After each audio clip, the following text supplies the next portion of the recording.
आणि आता एक महत्त्वाची आणि देशासाठी अभिमानाची अशी बातमी, ऑलिम्पिकमध्ये नेमबाज स्वप्नील कुसाळे यांना कांस्य पदक मिळालेलं आहे। ऑलिम्पिकमध्ये आणखी एका पदकाला भारतानं गवसणी घातली आहे। ऑलिम्पिकमध्ये नेमबाज स्वप्नील कुसाळे यांनी कांस्य पदक पटकावलेलं आहे। हॅलो, ऐका ऐका, फॅन बंद करा। हा, बोलतो हा, मला खात्री होती,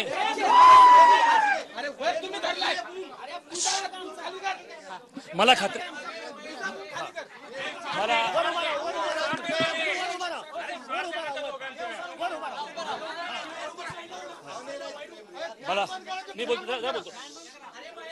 मला खात्री होते,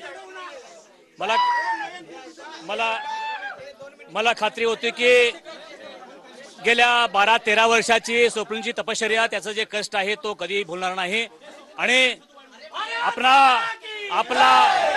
आपला तिरंगा झेंडा तो कधीही खाली पडू देणार नव्हता, याची मला खात्री होती। भले तो तिसरा आला तरी चालेल, पण त्यानं तिरंगा आपला फडकत ठेवलेला आहे, याचा मला अभिमान वाटतो। धन्यवाद। माझा मुलगा सगळी भारत देशात सगळा झेंडा फतकरला, त्याचा अभिमान आहे मला। जय हिंद, जय महाराष्ट्र। मला खूपच अभिमान वाटत आहे की माझ्या भावाने आपल्या देशासाठी ब्रॉन्झ मेडल मिळालं, त्याबद्दल मी सर्व देशवासियांचे आभारी आहे आणि पूर्ण सगळे जगातले ज्यांनी बघितले आहे त्यांना सर्वांचे मी मनपूर्वक आभारी आहे। गेले अनेक वर्षे, गेले 14-15 वर्षे आम्ही त्याच्यासाठी जे परिवारानं कष्ट सोसलेलं आहे ते आम्ही शब्दामध्ये बोलू शकत नाही। फार मोठा तपश्चर्या आमची आहे आणि यामध्ये त्याचं फार मोठं कष्ट जे आहे, त्याचं कष्ट फार मोठं आहे, हे आम्ही विसरून चालत नाही।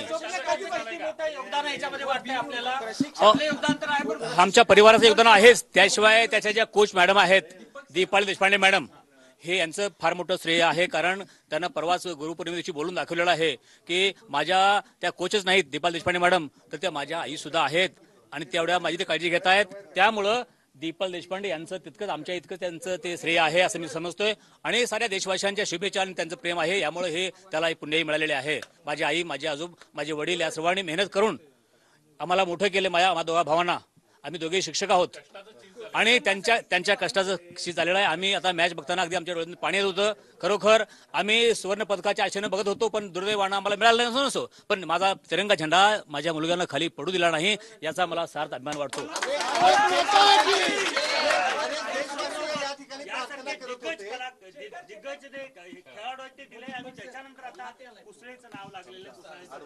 हो, नक्कीच मला अभिमान वाटतो की या जिल्ह्यामध्ये विशेषतः आणि महाराष्ट्रामध्ये बोललं जातं की कुसाळे म्हणजे नेमबाजी, कारण यापूर्वी जयसिंगराव कुसाळे नावाचे आमचे एक फार मोठे नेमबाज होऊन गेलेत, ते वारलेले आहेत आणि आम्ही त्यांच्याच कुटुंबातले आहोत का असं आम्हाला विचारलं जातं, पण त्यांचा परिवार वेगळा, आमचा वेगळा, त्यांचं गाव वेगळं, आमचं गाव वेगळं आणि पण या ठिकाणी कुसाळे परिवाराचं आणि महाराष्ट्राचं, जिल्ह्याचं, देशाचं नाव स्वप्नील अगदी चांगलं केलेलं आहे, त्याबद्दल आम्हाला गर्व वाटतो। आणि माझं गाव छोटं गाव आहे, 1200 वस्तीचं माझं गाव आहे, आमच्या परिवाराचं गावाचं नाव त्यानं उज्ज्वल केलं, यात मला फार मोठा आनंद वाटतो। हा, जर माणसाची मोठी इच्छाशक्ती असेल तर त्या ठिकाणी अगदी खडकावर सुद्धा असो, डोंगरामध्ये असो, कुठेही माणूस असो, तो आपला चमक दाखवू शकतो, हे त्यानं स्वप्नीलनं अगदी सिद्ध करून दाखवलेलं आहे। कारण भले पैसा जवळ असो नसो, जर मेहनत असेल आपल्या अंगामध्ये, आपली इच्छाशक्ती मोठी असेल, तर त्या ठिकाणी मात्र माणूस आपलं करिअर त्या टोकापर्यंत पोहोचू शकतो, हे त्याच्या कार्यातून सिद्ध झालेलं आहे।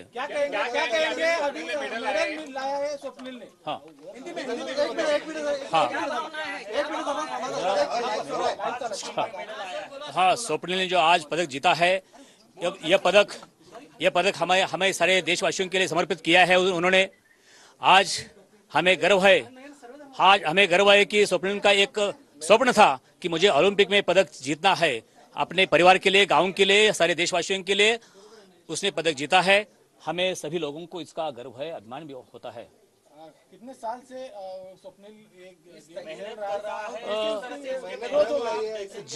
जब स्वप्निल ने 8वीं कक्षा पास की, तब से यह अपने नेमबाजी का सराव करता रहा। आज तक उन्होंने कभी अपने इस खेल में कभी आलस नहीं किया, कोई दिरंगाई नहीं की। हमेशा एक दिन वो खाना खाने के लिए रुकता था, लेकिन अपना प्रैक्टिस कभी नहीं उसने रुका दिया।